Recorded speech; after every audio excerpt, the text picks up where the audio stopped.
How's it going, everyone? My name is Dylan Gonzales. Today we are going to be tying the Cluck'n Baetis. This is one of my Umpqua signature patterns. Here at AvidMax, excited to tie one on the vise and explain the process of why I tie it, where I fish it, and how I fish it. So, as you guys know, I am kind of home waters out in the San Juan, so most of these patterns originate there. This is no exception. This pattern has originated in the San Juan and has done really well, particularly in a little bit of shallow water where I'm able to kind of sight fish and kind of target out the pickier ones that may not be so susceptible to catching fish or susceptible to eating. So the thread I'm using today, this is of course black Nano silk. This is a 30 denier. It's very versatile for this fly, as I'm going to be tying a lot of material on it. So here we go. Tail, just some micro Fibbets here. This is in black. Obviously you can kind of change and adapt to whatever color you're after. If you're trying to tie a more of a brownish or yellowish Baetis style, Baetis species, you can swap in Fibbets and color and thread and have fun with it. So we're going to capture these on and take these to the rear of the hook. My next material here is we're going to use some of this mono ribbing in brown. And I like to capture this on here at the rear. Once again, it kind of saves me a little bit of thread work. And an extra wrap back and forth can definitely make or break this fly. Really looking to keep this one nice, sparse, and very clean. Another thing, of course, I forgot to mention is the hook we're using. So this is actually a Firehole 718. This is in size 22. You can tie this to size 24, you can tie this to size 18. You can kind of work through and tie this in whatever size range or insect you're trying to imitate, right? Trim this off here. And this is kind of where the fly gets its name. So as a turkey hunter, the Cluck'n Baetis, we cluck and purr when we're in the woods. So the gill material is actually the secondary flight feather of a turkey. Bird actually I harvested myself.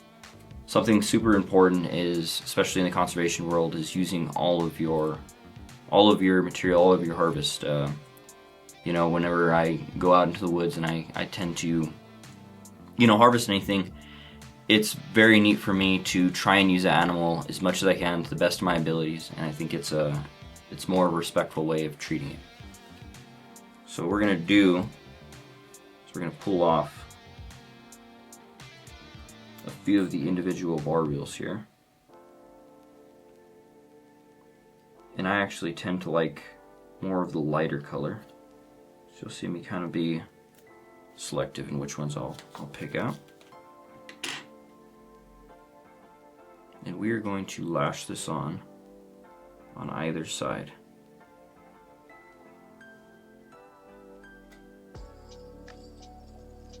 So you'll see I'll kind of be selective in my wraps here. I'll make sure these get placed on opposite sides of the hook.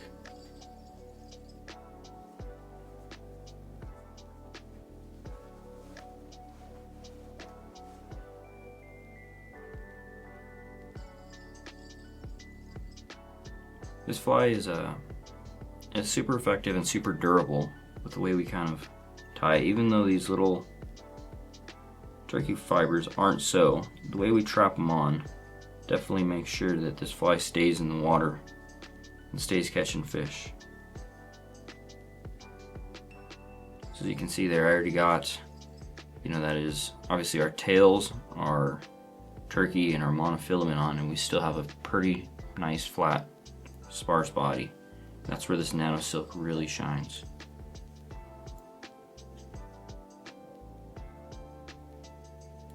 Kind of be selective in cutting off those.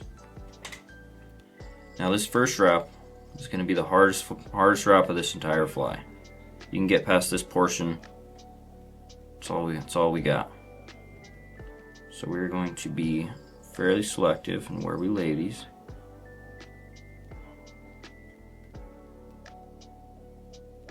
once we start moving up the body, these gills will kind of just lay right in place.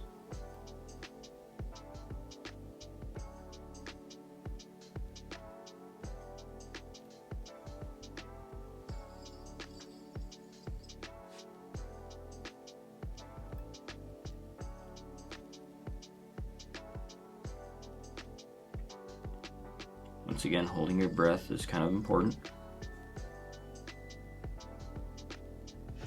This might be the most stressful part of this fly, but we'll get through it together. You and me. It'll be fun.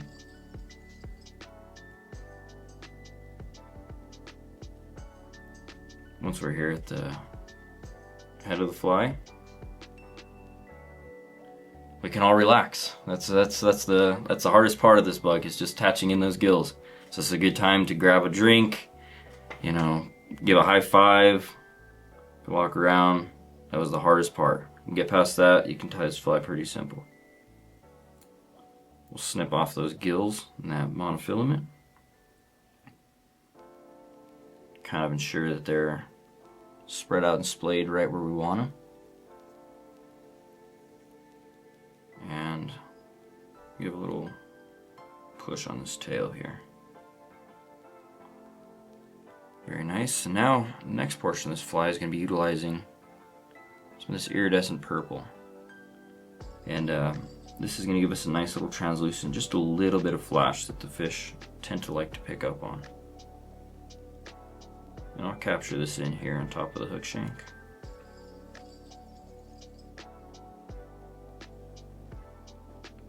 Kind of pull the opposite portion back, and you want them side by side so that you get a nice even flat wing case. Kind of prioritizing our proportions here. We're looking for that kind of like 2/3 body style here that these Baetis typically have.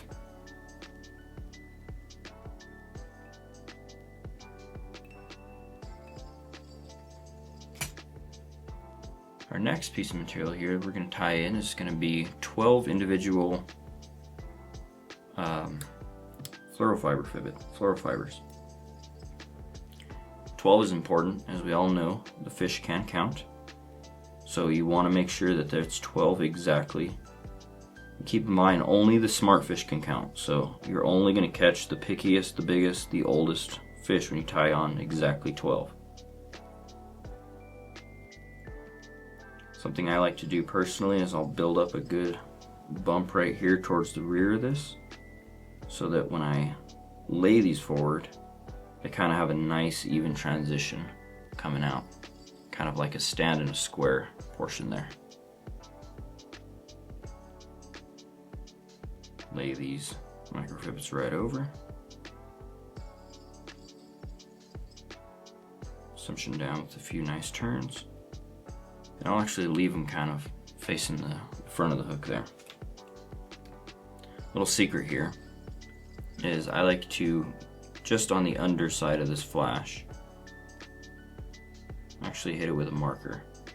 This will kind of bring a lot of those iridescent colors to the surface, and looks pretty good.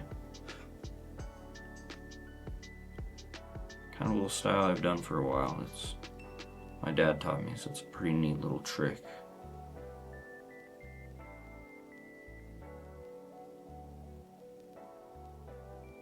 We'll snip those away.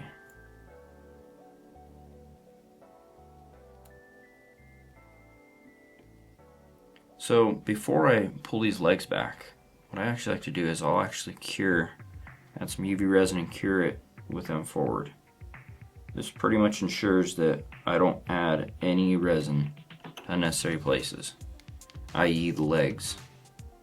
We've all done it. You pull the legs back, you add some resin, the legs get cured into the resin, and the fly, you kind of have to start picking apart at it. Doing it this way makes it a little bit easier to ensure that doesn't happen.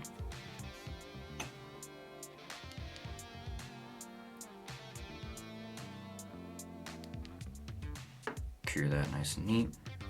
Now once again, we have our 12 individual up front. Kind of a little Juan Ramirez trick. Go ahead and split these into even 6s.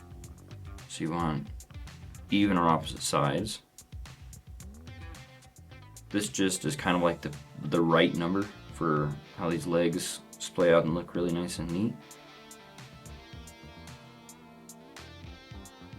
And having 6 on either side just tends to look about the best.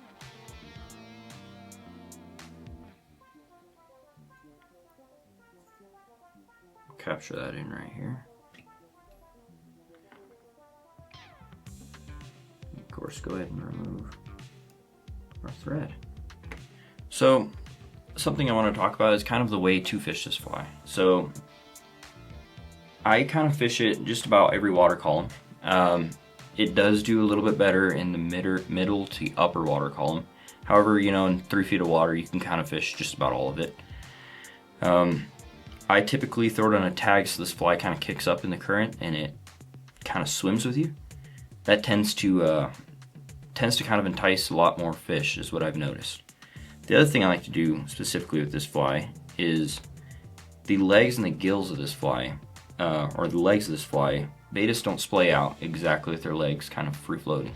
Their legs are more so underneath their body. So what I like to do is actually grab these legs here, pull them down and towards the rear using my vise as a guide, and cut right at that midpoint so that those legs stay nice underneath the fly.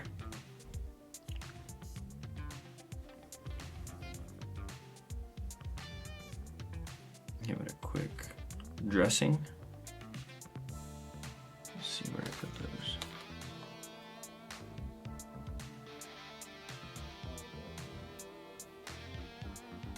Quick little dressing. Make sure the tails stay nice and neat. This thing is ready to go in your box, ready to go in a fish's mouth.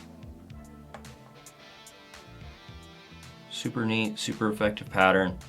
Kind of blends a little bit of semi-realism with some new techniques. Super durable, catches a lot of fish.